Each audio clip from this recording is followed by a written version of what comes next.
Hi, I'm Lucy from Sew Essential and I'm here today with a roundup of patterns, fabrics and tutorials to do with the Great British Sewing Bee Series 10, Episode 5, halfway through the competition.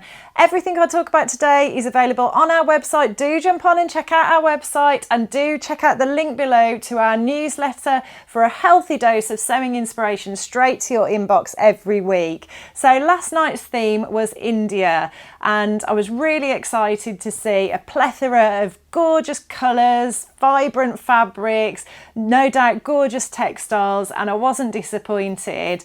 So the pattern challenge, they started with a traditional jacket which was first worn by the first Prime Minister of India, whose surname was Nehru. I'm not going to try and pronounce his first name because I know I will get it wrong, but it is a beautiful tailored jacket, and when I heard it mentioned I thought, oh, I don't know what that looks like, but as soon as I saw it I recognised it. It's so chic. It is a men's tailored jacket with a stand-up collar that doesn't meet in the middle. There's a little gap in the middle.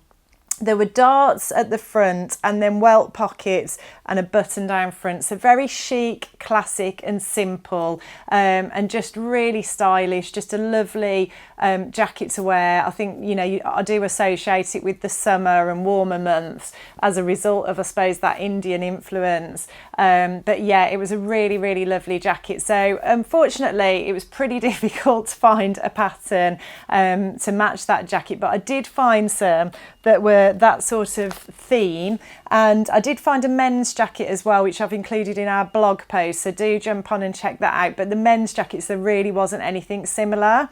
But for a woman's jacket, I thought Vogue 1717 was a relatively similar sort of style. So it's a jacket pattern. There's a long version and a short version. It's got a stand-up collar, which does meet in the middle. You haven't got the gap in the middle, but it has got that stand-up collar, the button down front, and then it's got patch pockets, but I thought you could just omit the patch pockets and you could add your own welt pockets if you wanted to.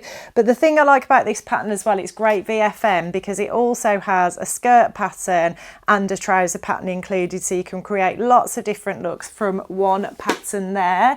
And the fabric I chose for that one, although it's not along the theme that they were working on last night, we've got this gorgeous cotton melange fabric which looks like a sort of tweedy effect.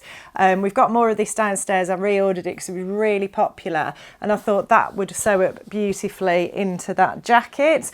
And then the other one I wanted to include was Butterick 6328, which is an open fronted jacket, but it has got that stand-up collar again, and then there's also options for a sleeveless version and versions without the collar as well. So again, quite a lot of options with this one. And then with this one I thought, well, let's go along that sort of Indian theme, and there were lots of sewing bees using linen last night for their makes. We've got this beautiful linen cotton fabric which I know I've shown you loads recently, but it's because it is great. We've got the navy blue and the white arriving back in stock hopefully the end of this week, and then we've got an array of other colours as well. We've got black, but we've also got some bold and some more pastel hues, and I just thought this sort of sandy yellow colour was along the theme of last night and would look great made up into that sort of open fronted jacket for summer. So that was my choice for that one. And what I wanted to say about those linens as well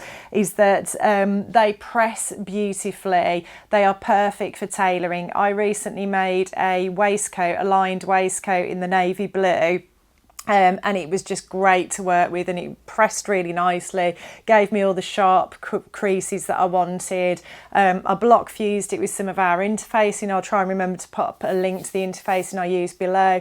I block fused the front part of the waistcoat, and that just worked brilliantly. So for jackets and things, I think it does work really well. And whilst we're on the subject of tailoring as well, I'm going to pop a couple of links to tutorials below for you that I've done on tailoring techniques. So there's a bound buttonhole tutorial, there's how to make a sleeve header tutorial to give you more structure at the sleeve head on your jackets, and then I'll probably put my covered shoulder pads tutorial for you as well, in case you're making an unlined jacket and you want to cover your shoulder pads so that they're in keeping with the jacket and not just like, you know, a white shoulder pad in your jacket. I'll try and remember to pop a link to all 3 of those below for you as well. And just don't forget, we've got all the tailoring supplies you need. We've got tapes, we've got bindings, interfacings, we've got like a whole section on the website with all those sorts of things that you might find useful. Then on to the Made to Measure challenge. The sewing bees were tasked with making a sari inspired garment. So the judges said they really wanted to see the bees incorporating some of those classic features of a sari, pleats and like the drapes and all that sort of thing. And what was really lovely and interesting, it was great to hear from the guest presenter and the guest judge. She was so knowledgeable about all of the sort of fashion and textiles from India. And the stat I loved was that there is in fact 100 ways to wear a sari. I had no idea there were that many. And she talked about the fact that traditionally it will just be one really big piece of fabric and it will be folded and pleated and wrapped around the body. And I just sort of thought, wow, like I think I'd be a bit scared that, like, you know, it might not stay on or whatever. But I've got quite a few friends who've like worn saris and tried it out and like you know, been to loads of Indian weddings and stuff like that. So yeah, I know a couple of them have got saris. I'm going away with them in August. I might ask them to bring them. If you're watching Shamim and Lou, I might ask you to bring your saris and like we can have a try on, because I'm really intrigued now and I really want to like try one on. But anyway, the bees had to sew things along that theme, and the judges really wanted to see some of those techniques worked into the garment. So I'm going to start with Ailsa. She sewed a sort of turtleneck short sleeve top with a cutout at the side. But what I really loved about her make was the skirt that she made. It was just structurally really cool, really quirky, really different. I think she had some sort of sash coming down the front of the top and the skirt, but I struggled to find a dress like that or a top like that. But the skirt, I think I might have the actual pattern she used, and it's Vogue 1683, and it's an absolute knockout. It's just gorgeous. So it's kind of like a sort of pencil skirt with a slit at the front, and you can make that, it sort of crosses over to create the slit, and you've got like these curved seams going round towards the hip. You can make that pencil skirt with that quirky detail, or you can make that pencil skirt and then there's an overlay, a really dramatic overlay, which is asymmetric and sort of like almost like a waterfall hem. And I just love it. I just think it's absolutely awesome. I think, you know, regardless of whether you're making Indian themed or sari themed garments, just absolutely beautiful. And I thought our viscose satin could work really well for that skirt for this time of year. I've ordered more of this in. It's been super popular this year. It's absolutely beautiful, and that dramatic bold print I just thought could look beautiful sewn up into that skirt. And then I did try and look for a top for Ailsa, but what I came up with in the end was McCall's 8252, which is a dress pattern. It's got puff sleeves and a crew neck, but it's got the cutout at the waist, and there are quite a few cutout patterns on our site. Everything I'm talking about is all available on our website, so do check out the links below. But yeah, this dress just with the cutout at the side reminded me of the style of Ailsa's top that then joined to that skirt, and this is just nice dress in its own right anyway. It's got a ring where the fabric's gathered round, and then it's got like a relatively gentle sort of flared A-line skirt. There's options for a sleeveless version, a short sleeve version. I think there's an option for the ring at the centre front. Really lovely pattern, so I thought it was worth including that one as well. And then the fabric I would use for that particular dress, we've got this gorgeous, I think it's a taffeta. It might be a faux silk dupion, I can't remember, but I will put links to everything below. But this fabric, it's just absolutely gorgeous. I think it's been discontinued, but we have got enough left to, you know, for a few sort of dresses.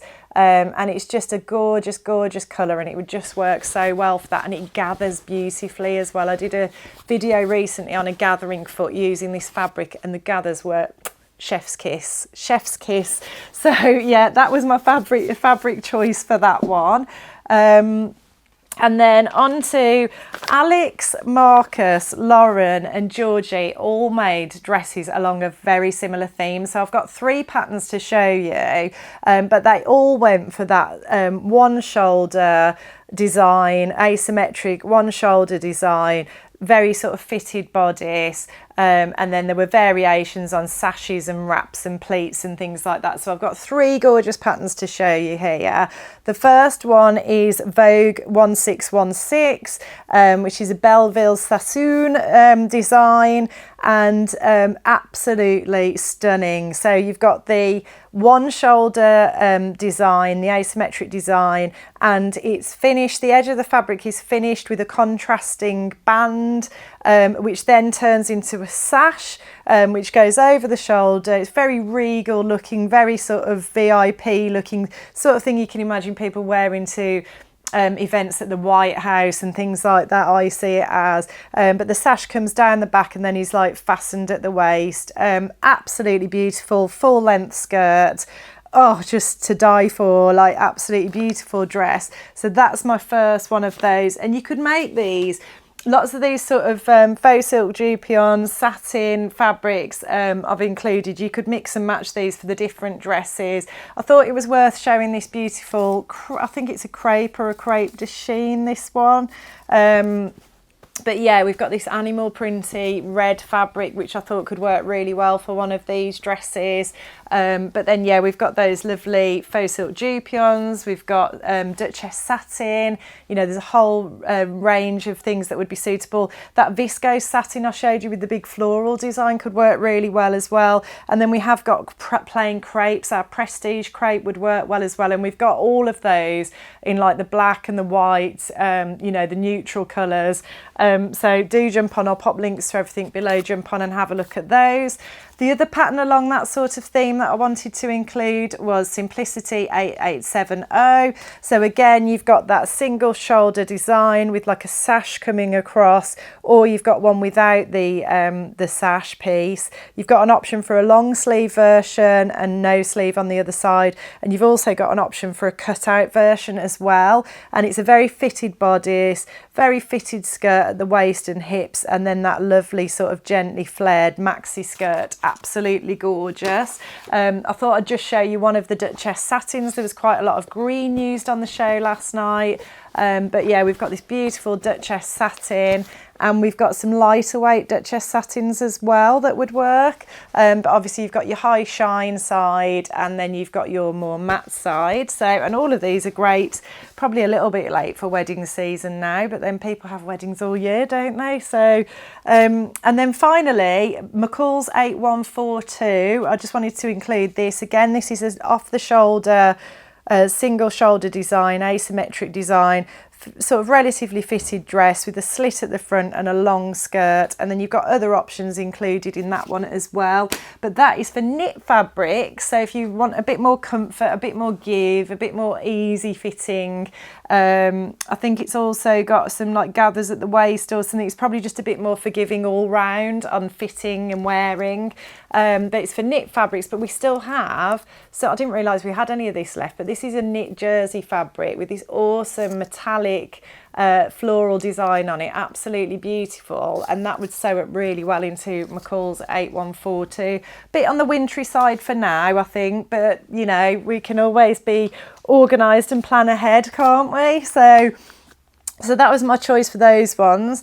Then on to Suzy. Suzy made a really lovely little mini dress with a big sort of mesh sash that went over it, and she made the bodice was like the most intricate tiny little pleats. It was absolutely beautiful, and my heart broke for her because she was halfway through making it and she realised she'd made 2 of the same piece, like 2 of the same side on the bodice, and she had to rethink it, redesign it on the spot, and she managed to do it and pull it off, so credit to her. But yeah, oh gosh, I don't think I could handle the pressure of the sewing bees. Oh. But anyway, her dress, so it was a mini dress, yeah, with these very pleated bodice. I thought you could use McCall's 7896, which is a dress pattern with loads of mix and match options. And I thought the bodice number 3, which is a sweetheart neckline. I don't think Suzy's was particularly sweetheart, but it's got a gathered bodice, like quite heavily gathered or ruched. I thought that would create like a similar sort of look. And then there's a mini skirt which is more A-line and flared than hers was. I think hers was just very gently sort of A-line. This is more of a full, it looks like it might even be like a half circle or something, but it is a mini skirt, so you could use that. And the fabric I thought would work really well for that. Again, we've got that beautiful faux, I think it is the faux silk dupion. We've got taffeta and faux silk dupion, but I think this is the faux silk dupion. But yeah, I thought this lovely orange colour was very fitting with the themes from last night as well. And this is the one I used on that gathering foot video, and the gathers were just beautiful. So yeah, thought I'd include that as the option for that one.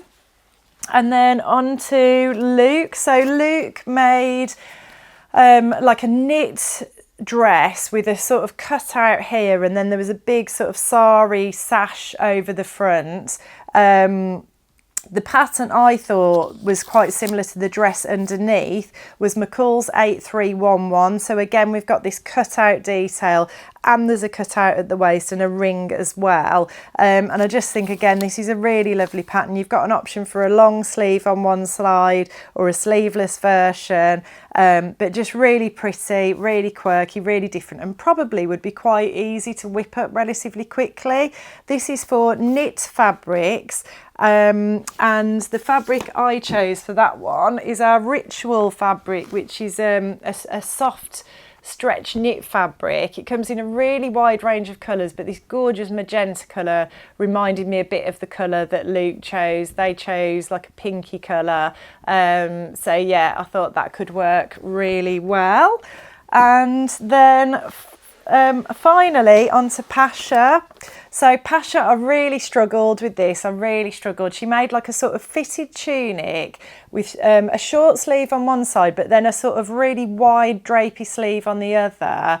It had like an asymmetric panel across the hem and across the neckline. And then she planned to make a fishtail skirt, but I don't think she got round to it. I just had to look at the theme of that sort of wide. I was looking for patterns with that wide sort of flared drapey sleeve, and I just couldn't find anything that incorporated all the different features. So in the end, I picked up Vogue 1665, which is a slash neck top. It's loose fitting, so it's not like Pascha's dress was very fitted on the body, but it has got those lovely sort of wide dramatic sleeves. And I thought, actually, that's just quite a nice top to make anyway. You know, quite easy to wear, and the fabric I chose, not very on theme with last night's show, but I just thought would work really well for that particular top, is this gorgeous viscose fabric. I think it's a viscose crepe. All the detail, yeah, it's 100% viscose, but I just love these beautiful pretty colours, and I just thought actually that top would look really lovely sewn up in this, and then just paired with a nice smart pair of trousers or jeans. And yeah, that was my one for Pascha. So I hope you've enjoyed that. I think I'm going to put a link as well below to a tutorial on sewing with slippery fabrics, because I think there was a lot of satin and that sort of thing being worked with last night. So I will put that link below for you as well. But I hope you've enjoyed that. We're halfway through the competition now. It'd be interesting to see what the next few weeks hold. If you like what you see today, please like and subscribe, and I'll look forward to seeing you next time.